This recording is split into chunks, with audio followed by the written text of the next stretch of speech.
how aggressive someone should be in the practice of sports, competitions, and career overall.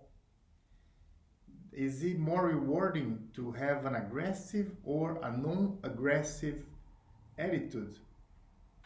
And what are the implications of cultivating aggressiveness over time? There's no definitive answer, yet there's a lot to explore with the material we currently have about ourselves and uh, other athletes, champions of sports history. Let's start with an example of um, people who were trained since the beginning to feed that aggressiveness, to program it into the mind and the body in order to be um, very competitive and even dominant on the field. Tiger Woods was trained since he was a baby to be a killing machine, metaphorically, on the golf course. But yes, his father, Mr. Earl Woods, was a U.S. military veteran in the Philippines, in the Vietnam, who had a high position in the army and so or navy. He had a high status there, what means that he had the knowledge and he had passed through many situations where he would use uh, psychological warfare tactics on his enemies and maybe even on the soldiers, on the training. I don't know the details, but I imagine and I it's pretty clear that he had the knowledge over those tactics. He decided to use over baby tiger at the time because he trained his kid since he was a baby. At 2 years old, he would practice 2 hours a day at the golf course with Tiger Woods. Along with the technique,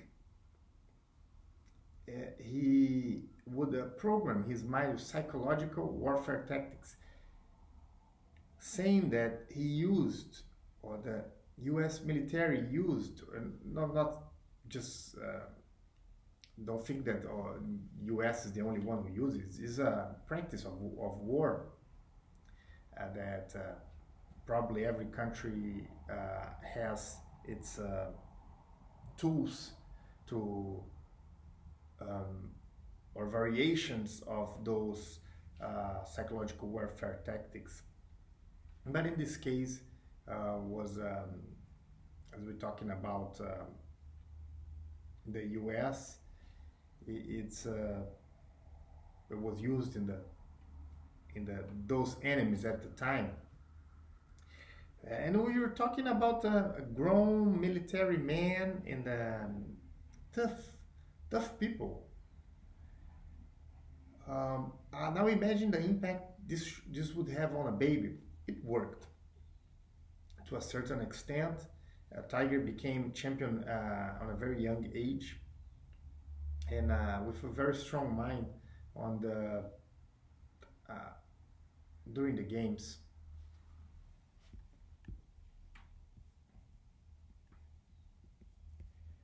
Another example was Mike Tyson, who was trained by his master, Cus D'Amato, now since like teenage years, 13 years old.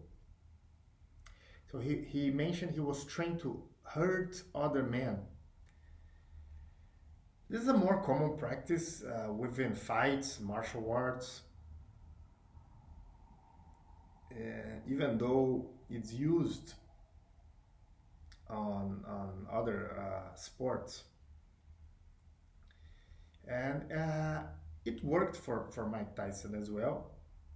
That along with the technique being taught, trained, developed by him and Cus, they he went through a program of setting his aggressive attitude in order to be a hurt other man. That's the word he used. Pardon me. Hmm.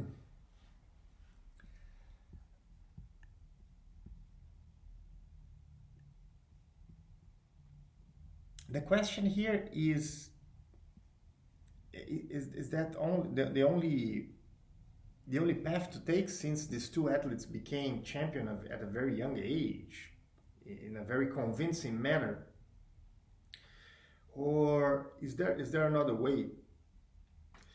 uh, well, it's undeniable that elevating the levels of aggressiveness could give results. We just been through two examples. And when you compare it to passive attitude, it is superior. So a passive uh, attitude is not worth uh,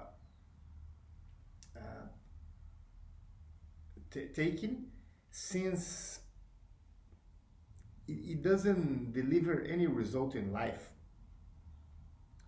You cannot be competitive being passive, or you can you cannot even function in society, uh, in the market force, or you couldn't survive in nature just being passive. It's important to be proactive, and that's a different aspect than to be aggressive or not. It's important, before we go into the subject, and if you stop and go a little bit deep into this matter, you will see it's important, or at least it could be, to setting the aggressiveness levels and differentiating it from being passive or proactive is required for us to do a right assessment here. Passive, always bad; proactive, always good. The aggressive towards the game, towards the opponent, towards the other person, with the intent to eliminate, to beat up, to destroy the competition, has implications, because it's we don't have that in our chip as human beings, the supreme ability to switch this aggressiveness on and off at will as many times as necessary.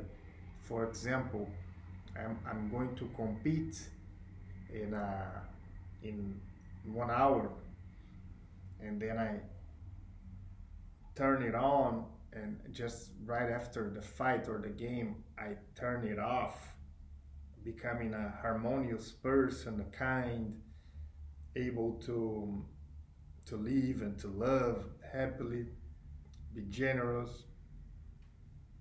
It's extremely challenging to do so.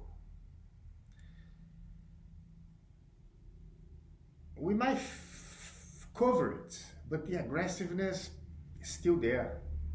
It's like uh, you have to live with that creature you created if you programmed and develop that attitude over time in a way that's ingrained in you.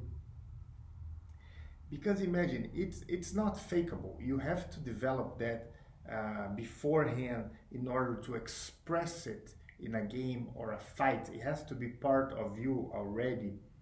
It has to be more than an action, but part of your character.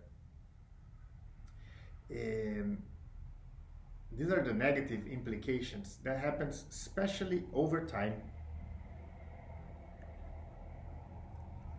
Let's check the two possible outcomes with examples.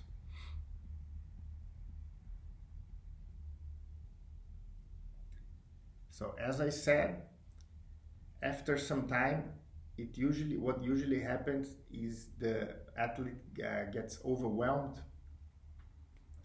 begins to not stand himself anymore. You remember, you have to live with that creature that's yourself now.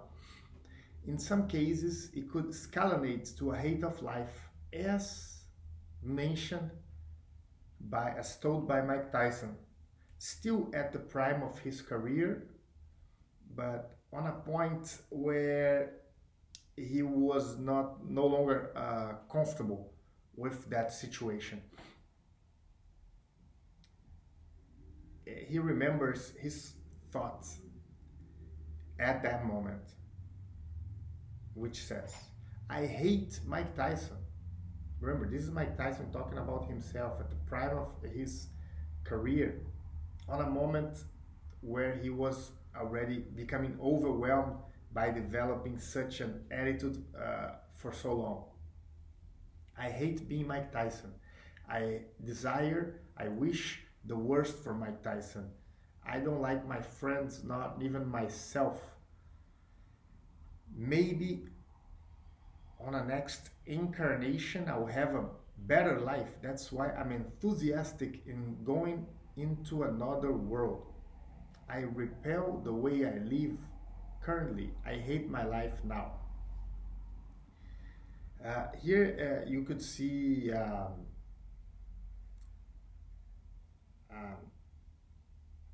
situation that accumulates in such a level that becomes that generates a suicidal tendency. So that's one extreme. Another possible outcome is the self-destruction. Coming a moment where that aggressiveness ends up being liberated in the own body. So the accumulated aggressiveness, it's show up in the form of injuries, accidents, psychiatric problems. In the case of Tiger Woods, it was all three of them simultaneously. It's very common to have problems of financial mistakes and destructive attitudes towards the family,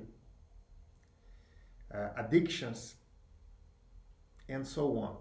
The decline of the athletes in such situation is usually abrupt and evident, especially when there's fame involved.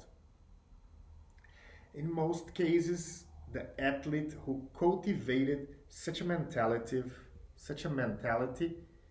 with excessive aggression for a long time, he can no longer recover or go back to the levels of performance obtained during his prime ever.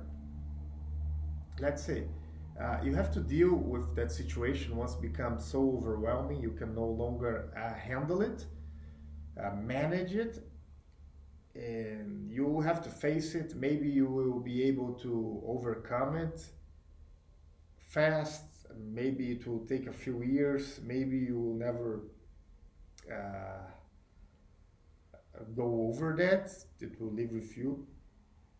But let's say the successful outcome, you're able to to deal with that. You go through some sort of therapy or some sort of life change that would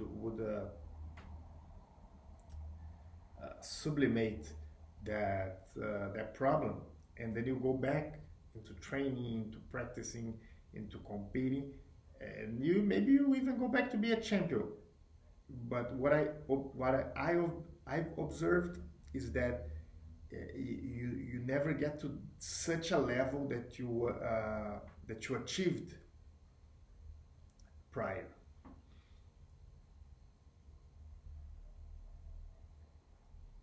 So these are implications of being aggressive. Let's give an alternative and present. What what other attitude could you use instead of that aggressiveness? And I'm not saying you should. This is very individual. We're making this assessment, and there's no definitive generic answer as far as I can tell. But let's point out uh, that Phil Jackson, the basketball coach, reminds of Bill Russell as a non-aggressive competitor. Curiously, Russell remains to be the biggest champion in NBA history with 11 championships. Um, if Coach Phil Jackson observed that, it's relevant. He wouldn't mention something that's not related in somehow or it's directly or indirectly with the way the person plays the game and the results that athlete can obtain. So you could see not only Phil Jackson, but when you hear other comments of people who watched Bill Russell play, they refer to him as a very team-oriented player. In team sports, it is so important. Many times, or most times, it beats individual talent. Good, well-organized team that plays selfless is hard to beat. So Bill Russell had that quality, and could that be related to his non-aggressive behavior? When you're not focused on beating beating your opponent or eliminating, destroying them, the focus is on the art itself, the performance, on yourself crafting the best you can as related to your potential.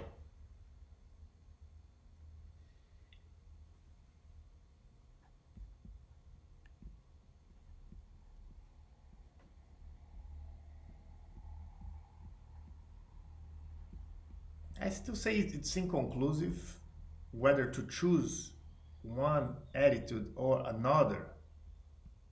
There are other examples of athletes who were non-aggressive, and it worked for them as well. So we have champions on both sides.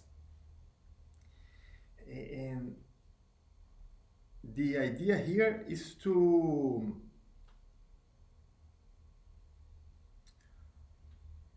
have an outside perspective, look at ourselves and how are we dealing with aggressiveness.